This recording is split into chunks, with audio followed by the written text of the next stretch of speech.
Eh oui, nous y sommes. Laurent, Roland, Toninkes, on parlait la semaine écoulée et on en parle encore et on en parlera encore pendant un bon nombre de semaines de ce dossier que d'autres confrères se permettent d'appeler l'Anadgate. Et à ce dossier, ça s'est ajouté encore un autre de 73 millions et quelques dont parlait tantôt Gazki, Yanni Info. Et il n'y a pas que ces dossiers, il y a de vieux dossiers qui sont mis sous boisseau. Qui sont mis sous boisseau, de vieux dossiers dont n'a pas hérité forcément le gouvernement de Patrice Talon, mais puisque l'administration est une continuité, et on suppose que c'est Je crois qu'un journal a bien fait d'écrire ça pour demander merci. Dynamisme Info. Oui, qui demandait que les chefs reviennent sur ça. Et Dieu seul sait si ce ne sera pas fait. Alors, pourquoi le mal perdu? Vous posez-vous cette question, Laurent Roland Toninkes, mauvaise gestion et détournement de fonds de données publiques au Bénin. Pourquoi le mal perdu-t-il? C'est l'interrogation principale. Mais avant d'y venir, Laurent Roland Toninkes, vous savez que ce gouvernement a fait des efforts, a mis en place des instances, je dirais, censé lutter contre la corruption, censé toiletter, assainir les finances publiques au sommet de l'État. Mais pourquoi, malgré tous ces efforts, certains Béninois ont la peau dure et font comme si de rien n'était, et restent sereins, un peu comme le cas de la NAT où on a tendance à croire quand même qu'il y a de plus... Est-ce qu'il faut parler là de courage ou je ne sais pas, courage, est-ce un courage que de ne pas se fier à tout ce qui se fait, à toutes les dispositions au sommet de l'État pour lutter contre le mal? Qu'est-ce qui explique le comportement de certains Béninois? Merci Loris, Freddy d'abord. Il faut préciser d'abord qu'en termes de causes qui font que le mal perdu, il faut d'abord parler de la conscientisation des citoyens, des cadres, bien évidemment, parce qu'il faut un changement de mentalité, que les cadres qui sont nommés à des postes de responsabilité en viennent à comprendre qu'ils sont là, ils sont que des gestionnaires. Voulez-vous dire qu'il y a nécessité encore de mettre en place une autre instance, un peu comme la précédente, de moralisation de la vie publique? Oui, mais pas pour autant. Mais je ne demande même pas ça. C'est juste que chaque citoyen, chaque cadre en vienne à changer sa mentalité, à comprendre que quand on lui confie un poste de responsabilité, qu'il est là pour servir le peuple et non se servir. C'est déjà le premier point. Parce que ce qu'on observe aujourd'hui, on constate que ceux qui sont à ces postes de responsabilité, la plupart du temps, qui sont cités dans les affaires, ils y vont pour se servir plutôt que de servir la communauté. Ça, c'est le premier point. Mais il y a aussi d'autres facteurs. D'abord, quand on parle des cadres, j'ai parlé des cadres, il faut un changement de mentalité, qui comprennent qu'ils sont gestionnaires et qu'ils ne sont pas propriétaires. Deuxième chose, il faut aussi voir la responsabilité des gouvernants au sommet de l'État. Et ici, il faut aussi voir la responsabilité des citoyens, du citoyen lambda. Je m'explique.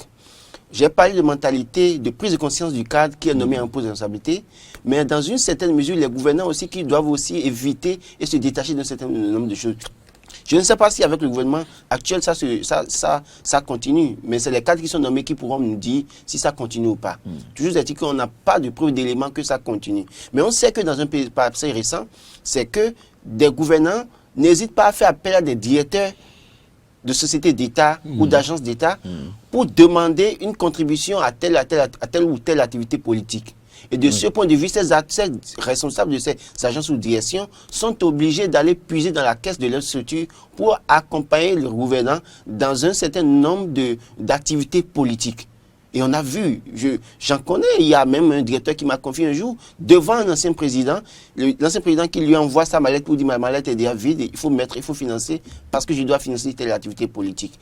Donc il y a ça. Mais il y a aussi il y a certains cadres qui ont envie tout le temps de faire plaisir aux chefs, mais qui se permettent le vilain luxe d'aller puiser dans la caisse de leur structure pour dépenser, pensant que si l'affaire pète, le chef pourra les couvrir. Alors que c'est une erreur.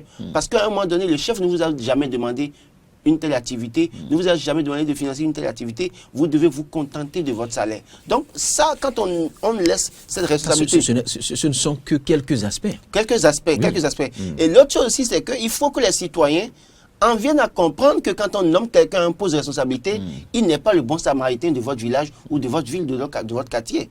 Vous n'êtes pas sans savoir que dans certaines localités, quand on nomme une personne, tous les jours, il y a des rangs devant sa maison. On vient lui poser tous les problèmes possibles.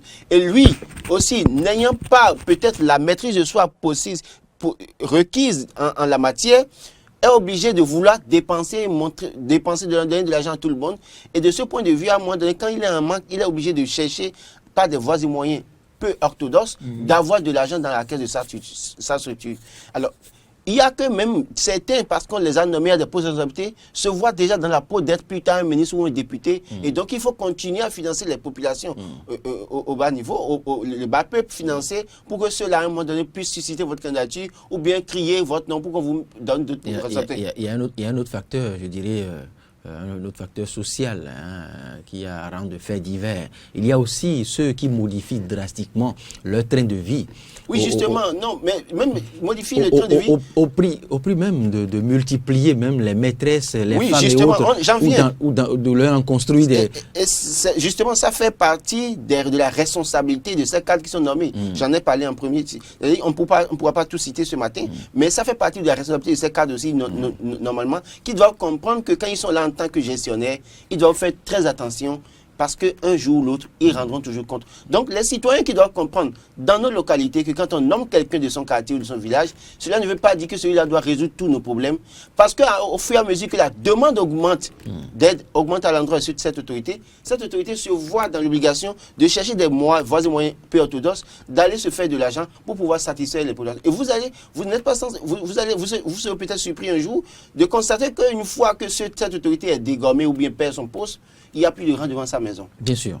Donc, les mêmes populations qui faisaient le rang pour aller là-bas n'y vont plus et se tournent vers la nouvelle personne qui a été promue. Donc, c'est autant d'éléments. Et il y a aussi ce besoin de reddition de comptes que d'autres ne partagent pas. D'autres ne savent pas que c'est une obligation de rendre compte quand vous êtes à quelque instance de gestion de la chose publique. Quand vous gérez la chose publique, vous avez l'obligation de rendre compte. Tôt ou tard, ça peut être dans 10 ans, ça peut être dans 20 ans. Ça pourra toujours vous rattraper un jour. Et donc, de ce point de vue, il faut faire très attention quand on est à des postes de responsabilité. Il ne faut pas chercher tout le temps à appeler un chef en organisant des activités pour dire, bon, je suis tel mouvement de jeunes, je finance tel mouvement de jeunes qui fait une déclaration, qui dit, je soutiens le chef de l'État, et c'est moi qui mets de l'argent, alors que je suis allé là-bas pour servir, pour faire un travail. Non seulement certains cherchent à plaire au chef, mais certains se croient en cette foi naïve de penser que la proximité d'avec le chef peut les couvrir et au prix de cette proximité, eh bien, ils se permettent toute autre forme de bêtise. Justement, et quand vous regardez même les affaires qui ont cours depuis l'avènement de la rupture, vous allez voir l'affaire de vente de domaine à Cotonou avec l'ancien préfet de Cotonou et l'ancien ministre de la décentralisation. Et vous allez voir Antoine Daori au CNCB, cette affaire dont on nous a parlé, qui a fait que Antoine Daori s'est retrouvé en prison. On va parler de Jean-Baptiste Ronquet et autres et compagnie qui sont retrouvés pour une affaire liée au port autonome de Cotonou, qui sont du côté de Mistrité aujourd'hui, qui attendent d'être jugés. Et quand vous regardez toutes ces affaires, quand vous regardez aussi l'affaire appelée communément aujourd'hui à Nat Gate, on a comme l'impression que c'est cadre parce que le chef leur a fait confiance, ils peuvent se permettre toutes les pagailles possibles et être couverts plus tard. Alors qu'en réalité, le chef a aussi besoin continuellement de se faire une image. Et donc, quand votre affaire tombe au mauvais moment, le chef de l'État, qui vous a mis là, ça lui fait une bonne affaire parce que quand il sévit, ça lui fait une bonne image. Donc, autant d'éléments... C'est un détail qu'ils oublient. C'est un détail qu'ils oublient. Qui leur échappe. Justement, donc pour ça, les cadres doivent pouvoir comprendre que tout ce qu'ils font, ils rendront compte. Et si le chef ne leur demande pas quelque chose, qu'ils fassent l'effort de ne pas céder. Et même si il arrivait, qu'un chef leur demande de prendre de l'argent dans la case de leur structure, ils ont l'obligation de dire non, je démissionne. Autrement, quand vous ne démissionnez pas et que vous acceptez que demain l'affaire est mise sur le tapis, vous ne pouvez pas vous échapper. Et donc, vous devez répondre des faits qui vous sont reprochés. Donc, c'est autant d'éléments qui font qu'on peut demander au cadre de faire très attention parce que tôt ou tard, ça rattrape. Et il y a aussi que dans un passé... je ne dirais pas si récent que ça, cette proximité avec la plus haute instance de l'État, c'est de carapace et fait de vous, cette possibilité fait de vous, je dirais, un intouchable. On en a vu sur d'autres dossiers. On a vu, aussi plein. Lourds. Et d'ailleurs, même, il y a des la machine agricole, le dossier Sensa et autres. Il y a des cadres haut placés qui ont géré à ce moment donné. Mais puisqu'ils étaient à l'époque très proches d'une certaine instance de l'État, eh bien, écoutez, on ne peut même pas en parler. Aujourd'hui aussi, on n'en parle pas parce que peut-être qu'ils sont mieux lotis aujourd'hui, on n'en parle pas. Et je crois que, comme l'a écrit Dynamisme Info, il vaut mieux que le chef d'État revienne aussi sur ces affaires pour que ceux qui sont cités dans ces affaires aillent devant la justice laver leur honneur. Mais même si ce n'est pas au cours du mandat de Patrice Talon, je pense que c'est maintenant plus que jamais qu'il faille revenir sur ces affaires et toiletter la maison. Voilà. Parce que il y en a... Encore que le Bénin a besoin de ressources. Donc il faut que ceux-là qui ont pris les ressources du pays pour foutre le bordel puissent rembourser les fonds et qu'on s'en sert pour nous faire des voix. Pourquoi pas. Laurent Roland Torinkès, que faire pour mettre un terme, selon vous, à cette pratique? D'abord, pour parler de que faire pour mettre fin à cette pratique, j'allais aborder aussi cette affaire qui a été écrite à la une par le journal Gasquiani qui dit il a fait avec 113 millions. En fait, vous voyez, quand on parle de mauvaise gouvernance et de détournement, voilà une affaire qui est perdue depuis 3 mois pratiquement du côté de la commune de Djidja. Ah oui? Le receveur percepteur de la mairie, qui en fait fait office de trésorier de la mairie, une mission d'audit vient dans la commune et il disparaît. Il disparaît, on fouille, on commence par fouiller, on constate que 313 millions ont disparu. Et depuis 3 mois, ce citoyen cadre de l'administration béninoise a fui, on ne le voit pas.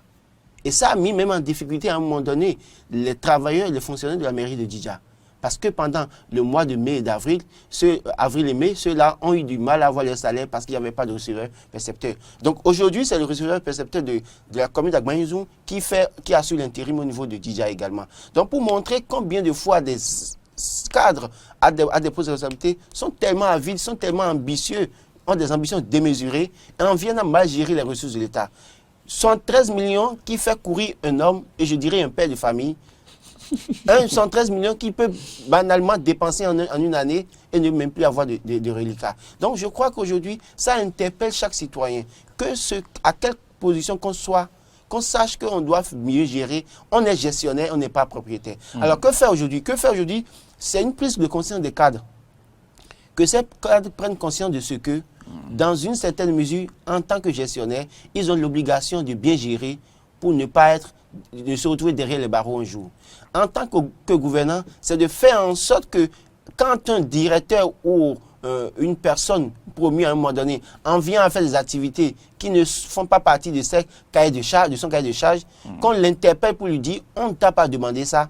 Où as-tu trouvé les ressources pour le faire? Parce qu'on voit souvent des directeurs d'agences, des directeurs de sociétés faire des activités grandioses pour les acteurs politiques pour appeler à soutenir. Il faut finalement mettre fin à cette pratique. Et troisième chose, il faut que les citoyens de nos localités comprennent qu'une personne qui est promue n'est pas là pour être le bon samaritain d'un village, pour sortir un village de la pauvreté. Il est allé là-bas pour servir la nation, pour servir la nation tout entière et non servir son village. Et donc, quand il a ce poste de responsabilité, il a des obligations. Et ces obligations ne lui donnent pas le pouvoir d'avoir les ressources pour venir régler tous les problèmes de ceux qui sont dans son village. C'est vrai qu'il peut régler quelques problèmes. Nul ne le lui impose. S'il vient jouer au DG à la maison, justement, au député ou au boss à la maison, eh bien, il va continuer à dépenser, il va continuer à essayer. C'est vrai que dans certaines localités, ceux qui n'arrivent pas à céder à ces demandes de population sont traités d'arrogants et de pingres. Mais il faut que les populations comprennent que non, ils ne sont pas pingres, ils ne sont pas arrogants. Le problème, c'est qu'ils ne peuvent pas vivre au-delà de leurs moyens. Le peu qu'ils ont ne leur permet pas de subvenir aux besoins déjà de leur famille, au point de pouvoir sortir tous les villages de la pauvreté, ou toutes les familles de la pauvreté. C'est difficile au bas peuple de comprendre aussi aisément ce dont vous parlez, parce que quand ils constatent que leur frère, qui était à peine à moto, a changé de train de vie avec un gros véhicule, immatriculé de quelle couleur, vous savez. Il faut travailler à les sensibiliser. Et qu'ils commencent à faire naître un ou des étages au village. C'est là, ça fait comprendre. Il faut travailler à les sensibiliser et aussi même, je dirais même parfois, dans la classe ouvrière, même il y a de cette corporation où les gens pensent tout le temps. Je prends l'exemple des journalistes qui parfois sont tout le temps obligé d'appeler les DG, mettre la pression, aller négocier des trucs. Et quand c'est autant de demandes, le monsieur à un moment donné d'aller au-delà de ces moyens et de chercher les moyens, en tout cas, comme je l'ai dit, peu orthodoxe, d'avoir de l'argent pour satisfaire tous les besoins. Quitte à répondre seul après. Quitte à répondre seul. Donc, que chaque citoyen prenne conscience de ce que celui qui est nommé n'est pas là pour régler tous les problèmes et qu'on leur colle la paix de bien faire leur travail et qu'eux-mêmes ils prennent conscience du bien. Moi, je ne suis pas l'avocat des citoyens, mais je crois que les citoyens ont assez de facteurs qui peuvent les disculper quand vous êtes serein dans votre coin, dans votre contrée et que c'est ce même DG qui vient de temps à autre vous demander de voter, de soutenir tant ou tant. Ben, en son temps, quand vous apprenez qu'il a été promu à telle instance de la République, eh bien, vous vous sentez maintenant dans la position d'attendre maintenant ce qui vous revient. Et comme ça, le mal va perdurer. Voilà, justement. Et ça devient un cycle infernal. C'est comme si on t'a permis d'y aller, on t'a poussé. Maintenant, on attend notre part de gâteau. Et bien voilà. Laurent Roland Tolinkès, merci.